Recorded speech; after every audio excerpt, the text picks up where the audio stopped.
Hello दोस्तों, मैं संजीव और मैं आज फिर आप लोग के लिए 20 क्वेश्चन का एमसीक्यू लेकर आया हूँ। ये सारे क्वेश्चन प्रीवियस ईयर के ही हैं। हम लोग के अभी समय में 2-4 एग्ज़ाम होने वाले हैं। एक तो मद्य निषेध का बिहार में है जो 28 जनवरी को है। बीएसएससी का भी एग्ज़ाम है, बिहार दरोगा मेंस भी होने वाला है। और ये जितने भी क्वेश्चन होंगे ये प्रीवियस ईयर बीपीएससी के क्वेश्चन हैं। तो क्वेश्चन का लेवल काफ़ी अच्छा मिलने वाला है। हिस्ट्री, बिहार स्पेशल और 2-3 क्वेश्चन आपको करंट को देखने के लिए मिलेंगे।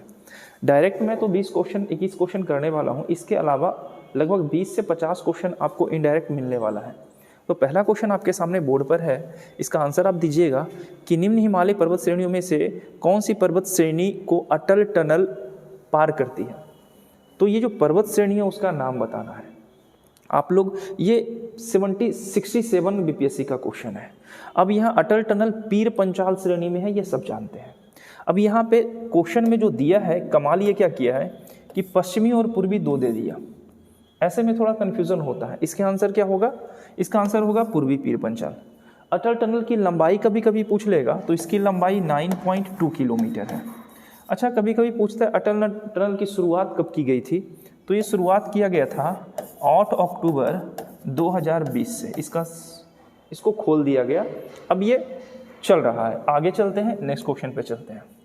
क्वेश्चन है कि बिहार में प्रवाहित होने वाली निम्न नदियों में से कौन सी नदी उत्तर की ओर प्रवाहित होती है। उत्तर मतलब क्या? नीचे से ऊपर की ओर जाती है। नदी कौन सी है? बागमती, कमला, कोसी और गंडक। पिछले बार जो थे 67 में, उस समय 5 ऑप्शन था। मैं यहाँ 4 ही ऑप्शन आपके सामने ला कर रखा हूँ। तो थोड़ा सा बिहार की नदी देख लेते हैं जो सबसे इंपॉर्टेंट है। अब यहाँ पे कमला है, गंडक है, बागमती है, कोसी है। ये है बिहार का मैप। बिहार की नदी तो कमला, कोसी, गंडक नदी जितने भी है, यहाँ पे आपको दिख रहा होगा गंडक, यहाँ पे दिख रहा है बागमती, यहाँ पे कमला और यहाँ पे कोसी। ये सारी की सारी नदियाँ दक्षिण की ओर प्रवाहित हो रही है, ना कि उत्तर की ओर।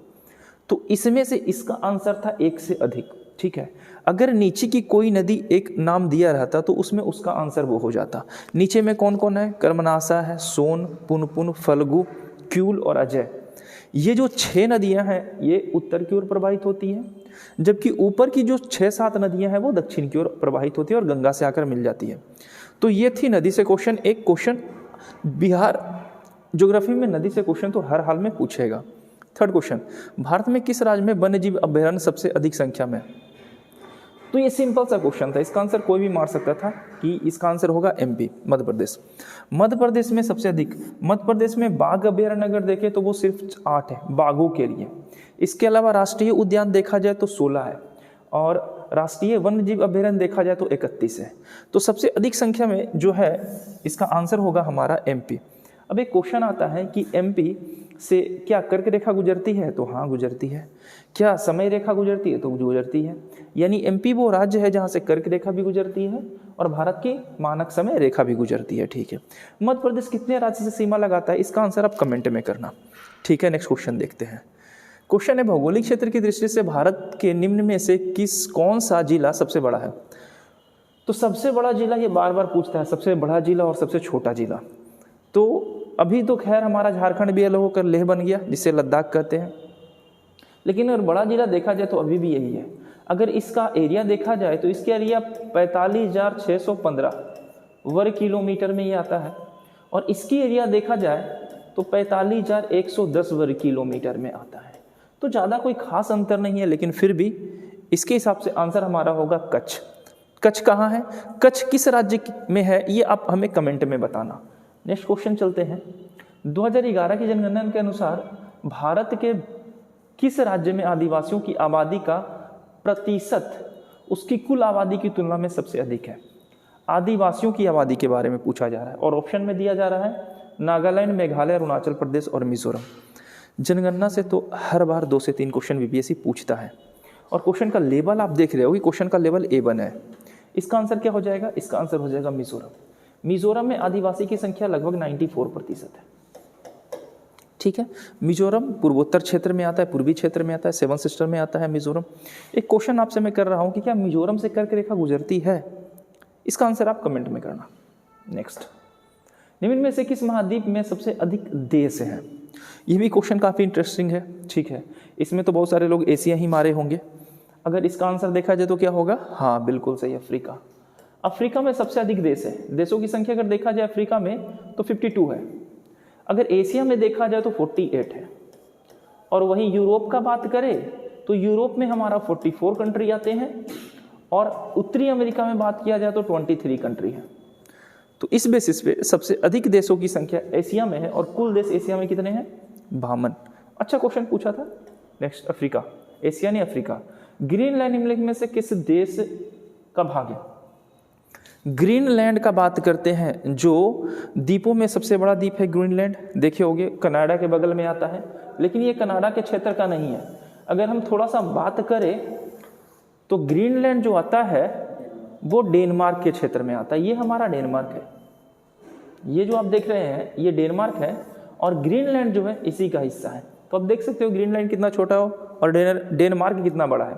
तो वर्ल्ड ज्योग्राफी से एक दो क्वेश्चन पूछते हैं और कोई सोच भी नहीं सकता कि ग्रीनलैंड डेनमार्क का हिस्सा होगा, लेकिन डेनमार्क का ही हिस्सा है। तो इसका आंसर जाएगा हमारा कौन?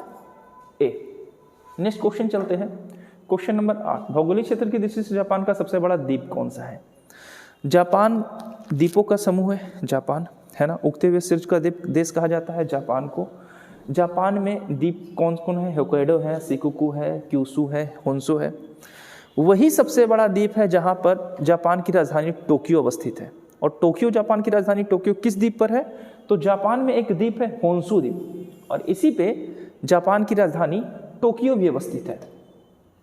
अगर हम थोड़ा मैप का बात करें तो ये है जापान का मैप और देख रहे होगे यहाँ पे है होक्काइडो है, चुकू है, कोंटो है, चुबू है, ठीक है। ये सारे जो है ये जापान के द्वीप हैं, जापान द्वीपों का समूह है, ठीक है। आगे चलते हैं, नेक्स्ट क्वेश्चन। इनमें से किस जिले में बिहार का एकमात्र राष्ट्रीय उद्यान है? बहुत बार ये क्वेश्चन पूछा गया, बहुत बार, और एक ही है। अभी तो खोलने की बात की जा रही है कि कैमूर में भी हम एक राष्ट्रीय उद्यान खोलने की बात कही जा रही है, लेकिन फिलहाल में अभी एक ही है और वो कहाँ है? तो पश्चिमी चंपारण में। पश्चिमी चंपारण में वाल्मीकि राष्ट्रीय उद्यान। अगर इसको देखा जाए तो ये आया था कब? ये आया था 1989 में, इसका शिलान्यास किया गया था, ठीक है। और ये नेपाल और उत्तर प्रदेश से भी सीमा लगाता है, ठीक है। तो इसका आंसर हो जाएगा पश्चिमी चंपारण। नेक्स्ट, बिहार राज्य के कुल भौगोलिक क्षेत्र की तुलना में समस्त वन क्षेत्र का प्रतिशत कितना है? तो कहा जाता है कि वैसा क्षेत्र जहाँ पे कम से कम 33% वन क्षेत्र हो, वहाँ पॉल्यूशन काफ़ी कम या ना के बराबर मानी जाती है। लेकिन बिहार में पॉल्यूशन, जनसंख्या भी काफ़ी कम है, क्षेत्रफल के हिसाब, जनसंख्या के हिसाब से बिहार तीसरे नंबर पे, क्षेत्रफल के हिसाब से 12वें नंबर पे। लेकिन अगर देखा जाए यहाँ पे वन का प्रतिशत तो मात्र 7.27%, यानी 7,273 वर्ग किलोमीटर में फैला ही है वन। बिहार का क्षेत्रफल कितना है?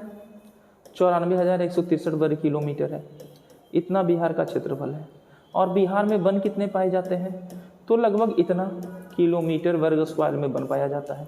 तो कितना प्रतिशत है? तो लगभग इतने प्रतिशत बिहार में फिलहाल में वन पाए जाते हैं। नेक्स्ट क्वेश्चन, जनजाति और जिले के निम्न जोड़ों में से कौन सा जोड़ा सही है? सही जोड़ा इनमें से सही नहीं है वो बताना है। और ऐसा क्वेश्चन तो एग्जाम में ऐसा भी आता है, अगर आप थोड़ा सा मिस किए ना तो नहीं आपसे छूट जाएगा और आंसर आप गलत कर दोगे। तो अगर बात करें संथाल बांका बिल्कुल सही होगा, मुंडा जमुई में है, खरबार भागलपुर में है, उराव सुपौल नहीं होगा। उराव जो है ये झारखंड की एक जनजाति है जो बिहार के दक्षिणी क्षेत्र में पाई जाती है, यानी झारखंड के बॉर्डर पे। तो इसका आंसर हो जाएगा सी। नेक्स्ट, जनजाति से क्वेश्चन अच्छे पूछे जा रहे हैं जनगणना से, तो अच्छे से एक बार जनगणना कर लीजिएगा, ठीक है। नेक्स्ट क्वेश्चन चलते हैं। बिहार के निम्न प्रशासनिक विभागीय जोड़े में से किस जोड़े से गंगा नदी नहीं बहती है? तो गंगा ये प्रशासनिक यानी प्रमंडल के बारे में बात कर रहा है। दरभंगा प्रमंडल, मुंगेर प्रमंडल, पूर्णिया प्रमंडल, भागलपुर प्रमंडल, तिरहुत प्रमंडल, यहाँ तिरहुत होगा, तिरहुत प्रमंडल, सारण प्रमंडल, कोसी और मगध। इनमें से किससे होकर गंगा नदी नहीं बहती है ये आपको बताना है। तो एक बार फिर से हम नदी के मैप में एक बार फिर से हम चलते हैं ताकि आप लोग को एक बार फिर से नदी को देखने के लिए मिल जाए। तो ये है हमारा प्रमंडल। बिहार में कितने प्रमंडल है? तो अगर बात किया जाए प्रमंडल का तो बिहार में कुल प्रमंडल की संख्या हमारी कितनी है? 9। अब अगर प्रमंडल का बात करें तो यहाँ पे एक एक करके हम देख लेंगे कि कौन कौन प्रमंडल गंगा नदी के किनारे पर अवस्थित है। तो देखना, ये हमारा है पूर्णिया प्रमंडल और पूर्णिया प्रमंडल में हमारे कितने जिले आते हैं? 4। और पूर्णिया प्रमंडल से गंगा नदी, पूर्णिया का एक जिला है कटिहार पूर्णिया प्रमंडल का, जहाँ से गंगा नदी क्रॉस कर रही है। ये हमारी है गंगा नदी। अगर आप ठीक से देख पा रहे होगे तो ये जो नदी लहराती हुई जा रही है ये हमारी है गंगा नदी। ये और गंगा नदी के किनारे बिहार के 12 जिले अवस्थित हैं। तो पूर्णिया प्रमंडल तो गंगा नदी के किनारे है। ये है भागलपुर प्रमंडल और भागलपुर प्रमंडल भी गंगा नदी के किनारे है। ये हमारा पटना प्रमंडल है और पटना प्रमंडल भी गंगा नदी के किनारे है। ये हमारा मगध प्रमंडल है, मगध प्रमंडल नीचे है, मगध प्रमंडल ये वाला क्षेत्र है। मगध प्रमंडल का अगर देखा जाए तो मगध प्रमंडल ये वाला क्षेत्र है। तो मगध तो गंगा नदी के किनारे नहीं आ रहा है। मुंगेर प्रमंडल ये क्षेत्र है, ये भी आ रहा है। ये हमारा है कोसी प्रमंडल, ये हमारा है दरभंगा प्रमंडल, ये हमारा है तिरहुत प्रमंडल और ये हमारा है सारण प्रमंडल। तो सारण प्रमंडल, पटना प्रमंडल, तिरहुत प्रमंडल का भी एक है वैशाली। यहाँ पे अगर देखा जाए दरभंगा प्रमंडल में भी समस्तीपुर का क्षेत्र आता है। तो एक प्रमंडल हमारा कौन सा हो गया? एक तो हो गया हमारा कोसी प्रमंडल, कोसी प्रमंडल से गंगा नदी टच नहीं करती है। और दूसरा प्रमंडल हमारा हो गया कौन सा? तो मगध प्रमंडल। ये दोनों प्रमंडल से गंगा नदी टच नहीं करती है। बाकी जो 7 प्रमंडल है वहाँ से गंगा नदी टच करती है। तो जो क्वेश्चन पूछा गया था उसके हिसाब से हम आंसर इसका कर लेंगे। तो क्वेश्चन क्या पूछा गया, एक बार क्वेश्चन पे चलते हैं। क्वेश्चन पूछा गया था हमारा कि बता दीजिए किस प्रमंडल से गंगा नदी टच नहीं करती है। तो देखिए कोसी प्रमंडल और मगध प्रमंडल। तो आपको अच्छे से मैप देख कर जाना है और क्वेश्चन का लेवल काफ़ी अच्छा था और कोई ज़्यादा डिफिकल्ट क्वेश्चन था भी नहीं। अगर पिछले बार क्या पूछा था पता है? पिछले बार पूछा था कि कितने ऐसे राज्य हैं, बिहार के कितने ऐसे जिले हैं जो गंगा नदी के किनारे अवस्थित है। तो 12 जिले। इस बार पूछ दिया बिहार के कौन कौन से ऐसे प्रमंडल हैं जो गंगा नदी के किनारे अवस्थित नहीं है। तो एक तो हम देख लिए कोसी प्रमंडल जो ऊपर में था और एक नीचे देख लिए मगध प्रमंडल। तो इसका आंसर हो जाएगा ऑप्शन डी। नेक्स्ट चलते हैं। बिहार में निम्न जिलों में से किस जिले में ही पिडमेंट स्वैप मिट्टी पाई जाती है? पिडमेंट मतलब होता है दलदली मिट्टी, कीचड़ भरी मिट्टी। तो कीचड़ भरी मिट्टी जो पाई जाती है वो पठारी क्षेत्र में पाई जाती है। ये पठारी जो पहाड़ी इलाका है वो है हमारी पश्चिमी चंपारण का क्षेत्र, यहाँ पे ये मिट्टी पाई जाती है। आपको मैं एक बात और बता दूं कि हर साल पश्चिमी चंपारण से क्वेश्चन किया ही जाता है, ठीक है। तो बिहार का मैप आपको अच्छे से होना चाहिए। नेक्स्ट क्वेश्चन, बंगाल में द्वैत शासन प्रणाली किसके द्वारा शुरू किया था? द्वैत शासन रॉबर्ट क्लाइव था। रॉबर्ट क्लाइव ने बंगाल में द्वैत शासन लागू किया था। द्वैत शासन कब आया था? तो आपको पता है ना, 1764 बक्सर का युद्ध। और बक्सर का युद्ध जैसे ही खत्म होता है 1764 में, 1765 में इलाहाबाद की संधि होती है। और इलाहाबाद की 2 संधि होती है, एक तो शाह आलम द्वितीय के साथ होती है जो मुगल बादशाह थे, एक शुजा-उद-दौला के साथ होता है जो अवध का नवाब था। दोनों के साथ इलाहाबाद की संधि होती है। और इसी इलाहाबाद की संधि के बाद बिहार यानी बंगाल का क्षेत्र अंग्रेजों के कब्जे में चला जाता है और द्वैत शासन बंगाल पे लगा दिया जाता है। तो बंगाल में द्वैत शासन रॉबर्ट क्लाइव के शासनकाल में लगाया गया था। और जब द्वैत शासन लगाया गया था तो बंगाल में ये बात कहा गया था कि ये बंगाल के लिए अभिशाप बनकर आया है, ठीक है। और बाद में द्वैत शासन हटा भी लिया गया था। आप हमें कमेंट में बताना कि बंगाल से द्वैत शासन किसके शासनकाल में हटाया गया था, वो गवर्नर जनरल कौन थे। नेक्स्ट, किस मुगल शासक ने चित्रकारी के लिए कारखाने बनवाया था? कारखाना का बात कर रहा है। एक क्वेश्चन ये पूछता है कि किस मुगल बादशाह के कार्यकाल का चित्रकला का स्वर्णयुग कहा जाता है। अगर वो क्वेश्चन हो तो जहांगीर मारना है। ये क्वेश्चन है तो यहाँ आएंगे हमारे अकबर बाबा। अकबर ने चित्रकला के लिए कारखाना बनवाया था। उस्ताद इनका एक था चित्रकार जिसका नाम था उस्ताद अहमद। इस तरीके से एक चित्रकार था। 3 चित्रकार 4 चित्रकार थे अकबर के दरबार में जो चित्रकला के लिए काफ़ी योगदान दिया था और चित्रकला के लिए एक कारखाना भी बनवाया था, ठीक है। टकसाल की भी स्थापना अकबर के द्वारा करवाया गया था। टकसाल जहाँ पे जिसे मिंट कहते हैं, जहाँ सिक्के छापे जाते हैं। जबकि चित्रकला का स्वर्णयुग कहा जाता है जहांगीर के शासनकाल को, ठीक है। नेक्स्ट क्वेश्चन चलते हैं। पंचीनकारी निम्न में से किससे संबंधित है? यानी पिटरादुरा। पिटरादुरा क्या था? तो आप कभी चर्च गए होगे, जैसे आप तो मस्जिद नहीं जा सकते, अगर मस्जिद भी गए होगे या चर्च भी गए हो तो देखे होगे उसके दीवार पे काफ़ी सुंदर सुंदर कलाकृतियाँ बनी होती हैं।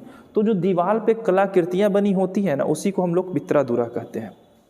तो जो हमारी वो नूरजहाँ थी, उनका जो पिताजी जब देहांत किया थे इतमादुद्दौला, तो एतमाउद्दौला का जो मकबरा बनाया गया था तो उसमें उन्होंने सोने और हीरे जवाहरात से दीवारों पर चित्रकारी करवा दिया गया था। वो संगमरमर का बनाया गया पहला मकबरा था। तो ये इसका आंसर होगा दीवारों में अर्थ कीमती पत्थर को जड़कर फूलों की नक्काशी करना। पित्रा-दुरा मतलब होता है दीवारों पे नक्काशी करना और काफ़ी कीमती पत्थरों को जड़कर। नेक्स्ट क्वेश्चन, कौन सा मध्यकालीन भारतीय साम्राज्य व्यापक स्तर पर भारतीय स्वशासन के लिए प्रसिद्ध था? भारतीय स्वशासन के लिए कौन? यहाँ पे पोल नहीं होगा, यहाँ पे पोल नहीं होगा, यहाँ पे होगा चोल, और आंसर इसका यही होगा, चोल साम्राज्य। दक्षिण भारत का एक साम्राज्य चोल साम्राज्य।